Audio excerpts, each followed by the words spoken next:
साथ लेकर चलती है। सबका साथ सबका विकास, यही इसका नारा है। इसका 3-1 का फॉर्मूला है, सहज, सरल और समर्पित। बोतल का निशान है और पानी वाली बोतल का ही निशान है, नेताजी कहते हैं। उसके बाद हमने 5 जगह उपचुनाव लड़े, एक जगह राष्ट्रीय लोकतांत्रिक पार्टी जीती है। क्यों सर उपचुनाव? सरदार सर वल्लभ नगर सुजानगढ़, यहाँ पे हमारे जो कैंडिडेट उन्होंने अच्छे वोट दिए। वल्लभ नगर में तो हम जीत के बिल्कुल करीब थे और निश्चित भी थे कि वल्लभ नगर से हम जीतेंगे। आप एक बात सोचिए कि अगर हनुमान जी के बारे में लोग बोलते हैं कि ये जाट समाज के नेता हैं, अगर ये जाट समाज के नेता होते, उदयपुर जो एरिया है वो आदिवासी एरिया है, वहाँ पे फिर जाट है ही नहीं तो वोट देगा कौन? लेकिन इस पार्टी की जो विचारधारा थी ना, वो उन लोगों को अच्छी लगी और हनुमान जी ने उन लोगों से वादा किया था कि आप लोगों की जो जो मांगे मैं संसद के अंदर उठाऊंगा, और चुनाव के पहले ही सेशन के अंदर उन्होंने ये बातें उठाई थी। और आप में से कोई चले जाइए, आपको किसी की अप्रोच की ज़रूरत नहीं कि यहाँ से कोई तहसील अध्यक्ष जाएगा, युवा मोर्चा से जाएगा, तभी आप मिल पाओगे। आप हनुमान जी से जब चाहो 24 घंटे अगर वो यहाँ अवेलेबल है तो वो आपसे मिलेंगे। किसी से आपको ये नहीं कि मेरी उस आदमी सेटिंग वो मुझे मिलवाएगा, सीधे आप जाके मिलिए। ऐसे इंसान कभी कभी ही आते हैं इस दुनिया के अंदर।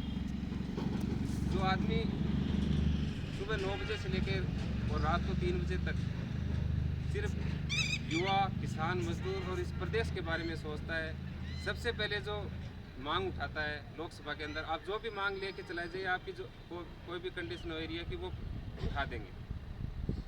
देश की सबसे बड़ी पंचायत के अंदर आपने देखा होगा, आप सब युवा साथी हो, कि वहाँ पे टाइम नहीं मिलता किसी को।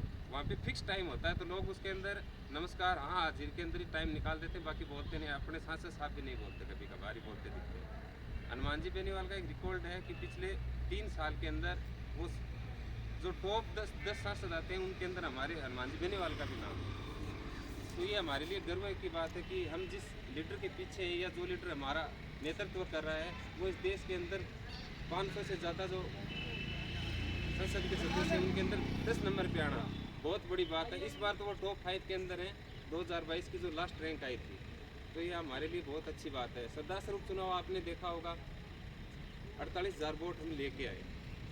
आप इसे अपनी हार नहीं माननी है। आप लोगों को जो आज जिम्मेदारी दी है उनके लिए आप सबको अग्रिम बधाई, शुभकामनाएं। मैं आपसे यही निवेदन करता हूं कि आप जब आज जाएं तो कम से कम आप पहले अपने परिवार को सेटिस्फाई कीजिए। जो अपना खुद का घर है उनको ये बात बताइए। कई बार क्या है कि हम पदाधिकारी बन जाते हैं और अपने घरवाले अपन को सपोर्ट नहीं करते, तो उस पद का कोई फ़ायदा नहीं है। सबसे पहले अपने परिवार को है ना इसके अंदर शामिल करना है, लोगों को बताना है कि मैं क्यों जुड़ा हूँ। किसी के साथ लड़ाई झगड़ा नहीं करना है, कभी किसी के साथ वाद विवाद नहीं करना है कि नहीं हनुमान जी तो ऐसे नहीं। अपने को क्या है कि शालीनता से जो हनुमान जी की शैली है उसी शैली के हिसाब से काम करना है, आराम से, बगैर किसी वाद विवाद के।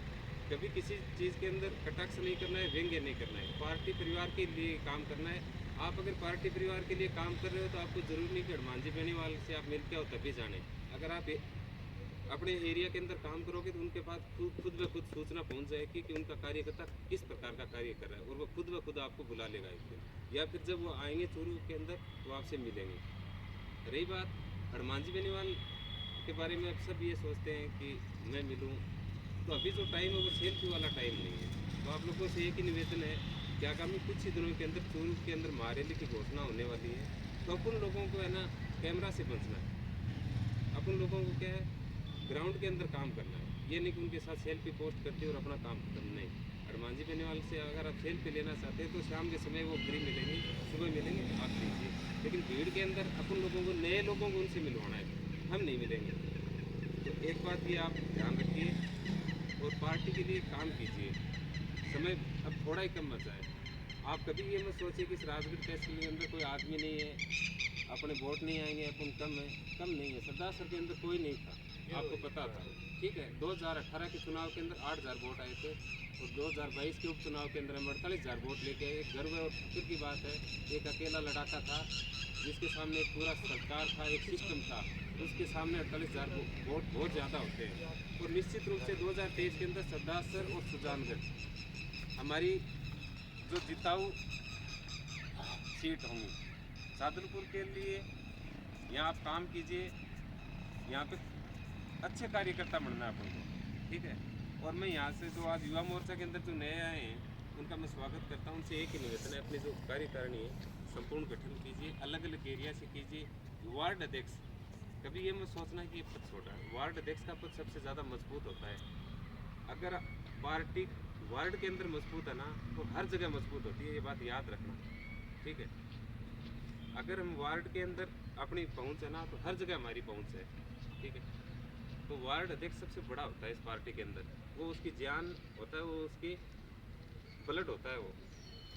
तो वार्डों को हमें मजबूत करना है, फिर हम बूथों को मजबूत करेंगे। आप लोगों को अग्रिम शुभकामनाएं।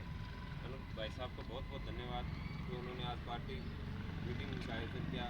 हमारे कुछ पदाधिकारी नहीं आ पाए कारणवश, अगली मीटिंग के अंदर आएंगे 3 मार्च। और अगली अपनी जो मीटिंग है यहाँ पे साधनपुर विधानसभा के अंदर, इसी कार्यालय के अंदर, स्थान और जगह आपको बता दिया जाएगा। हो सकता है अगली बार